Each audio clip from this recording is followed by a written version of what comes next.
কলকাতার বেসরকারি হাসপাতালে পদ্মশ্রী করিমুল হক খোঁজ নিতে পৌঁছালেন অভিনেতা দেব। কলকাতার একটি বেসরকারি হাসপাতালে চিকিৎসাধীন রয়েছেন সকলের সুপরিচিত সমাজসেবী ও পদ্মশ্রী সম্মানপ্রাপ্ত করিমুল হক, যিনি সকলের কাছে বাইক অ্যাম্বুলেন্স দাদা নামেই বেশি পরিচিত। গত সোমবার তার সফল অস্ত্রোপচার সম্পন্ন হয়েছে। হাসপাতাল সূত্রে জানা গিয়েছে, অস্ত্রোপচারের পর বর্তমানে তার শারীরিক অবস্থা অনেকটাই স্থিতিশীল ও উন্নতির পথে। মঙ্গলবার তার অসুস্থতার খবর পেয়ে হাসপাতালে পৌঁছে যান বাংলা চলচ্চিত্র জগতের জনপ্রিয় নায়ক দেব। তিনি করিমুল হকের শয্যাপাশে কিছু সময় কাটান, তার সঙ্গে কথা বলেন এবং শারীরিক অবস্থার খোঁজখবর নেন।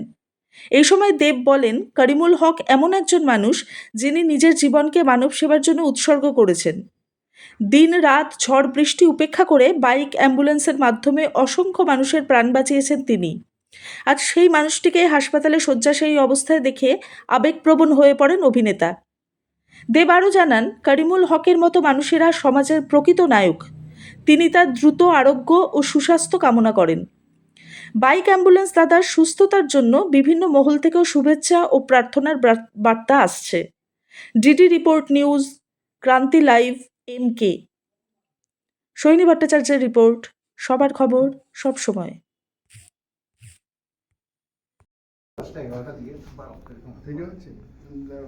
ডিসচার্জ পেপারটা না হলে ডিসচার্জ কি উচিত হবে না এটা তো আমাকে এত বড় সিভিয়ার কেস এবার নেবেন না। মানে ডিসচার্জ কালকে সকালবেলা কালকে সকালে মানে স্পিড শুধু ওইটা দেখে নেবেন আপনি।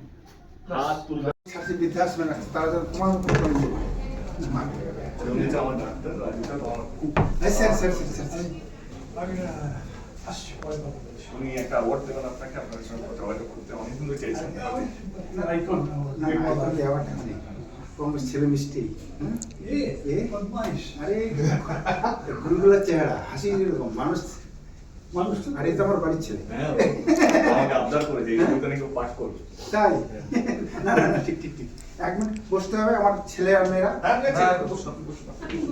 হ্যাঁ এরকম না নকল আর থাকি না আর নকল করে মুতা আমার মেয়ে বলে কি আর দেব তো আমার বাবা দেব আমার বাবা দেব আমার বাবা বাবা না না আমার সমস্যা নেই আমি তো ইয়াতে আছি এখন তো অফিসে এসে গেছে, কেমন অফিসে হয়েছে তো হ্যাঁ হয়ে গেছে স্যার মনে হচ্ছে স্যার পেশেন্ট না না না is some different thing on sir that. আপনার ঠিক সেই নমস্কার I know. আমি করিমুল হক বাইক অ্যাম্বুলেন্স দাদা পদ্মশ্রী পুরস্কারপ্রাপ্ত ভারত সরকারের দ্বারাই আমি খুব খুশি, খুব গর্বিত, ভীষণ আনন্দিত। আপনারা অনেকে জানেন আমাকে, হয়তো অনেকে চিনেন যে আমি বাইক অ্যাম্বুলেন্সের কাজটা করি। এই কাজ আজকে ভারতবর্ষ না, আজকে বিদেশ পর্যন্ত আমাকে চিনে, হয়তো স্কটল্যান্ড চিনে, কোরিয়া চিনে, বিভিন্ন দেশ থেকে এগুলো অ্যাওয়ার্ডও আমাকে দিয়েছে, বাংলাদেশ দিয়েছে, জার্মানি থেকে অ্যাওয়ার্ড পেয়েছি।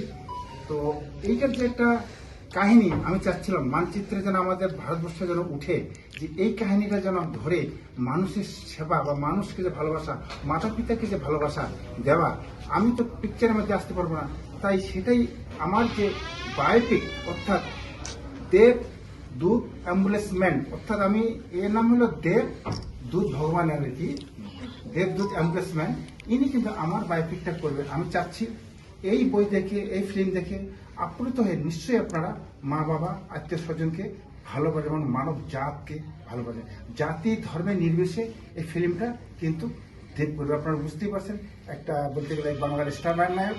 আমিও চাই দেবকে আমি বলবো যত মা বাবাকে হাসাবে তত পুণ্য অর্জন করতে হবে। কোটি কোটি টাকা থাকবে মানুষের, কিন্তু মা বাবার মায়া মমতা তোমার কাছে খুব প্রিয়। তাই মা বাবাকে সবসময়ের জন্য হাসি খুশি রাখো, প্রভু তোমাকে ভালো লাগবে, আরো সুপারস্টার করে তুলবে। আমি চাই দেব যেন পার্ট 2টা আমার করতে পারে, পার্ট 2 করতে পারে, আমি এটাই বলতে চাই সবাইকে। আমি এটুকু বলবো যে এই লোকটা কালকে রাত্রে অপারেশন হয়েছে, বুকে একটা পেস মেকার বসেছে, দেখে বোঝাই যাচ্ছে না। ইনফ্যাক্ট আমি করিমদাকে বলছিলাম কি আজকে থেকে যাও, 2 দিন রেস্ট করে যাও, কিন্তু উনি বলছেন না আমার অনেক পেশেন্ট আছে যাদেরকে তারা বাড়িতে আসে ড্রেসিং করার জন্য, কারণ জলপাইগুড়িতে যেতে আসতে তাদের 2-2.5 টাকা খরচা হবে। এই মানুষটা না মানে অন্য একটা রক্ত ধাতু বা রক্ত মাংসের মানুষ, যে মানে কালকে অপারেশন লোকে কি হয় মানে ভয় থাকে কি হবে, নতুন একটা মেশিন যেটা বডি অ্যাকসেপ্ট করবে কিনা, কতটা রিয়াক্ট হবে সেটা না ভেবে যখন থেকে এসেছি তখন থেকে শুধু এক্সাইটেড, মানে কথা বলে যাচ্ছে এক্সাইটমেন্টে। আমার শুধু এইটুকুই ভয় কি ভালো থাকুন দাদা, ভালো ছবি তোমাকে পৃথিবী জুড়ে আশীর্বাদ করে আর কি। আমি আশীর্বাদ আপনার করি। মতন মানুষ আরো হোক, আরো মানুষকে আগলে রাখুক, আরো মানুষকে বাঁচিয়ে রাখুক। এই সবচেয়ে বড় জিনিস আমার তোমার কথা একটা বলি, সেটা অহংকার নেই, ফুটফুটে একটা ছেলে। আমি বিয়ে শাদী করে নাই, আমি প্রভুকে বলছি প্রভু খুব তাড়াতাড়ি যেন বাবা মা আসে। পার্লামেন্টে একদম। তুমি এখন রেস্ট করো, আমি আবার আসবো কালকে যদি দেখি তোমার আমার এই চলো, আসছি।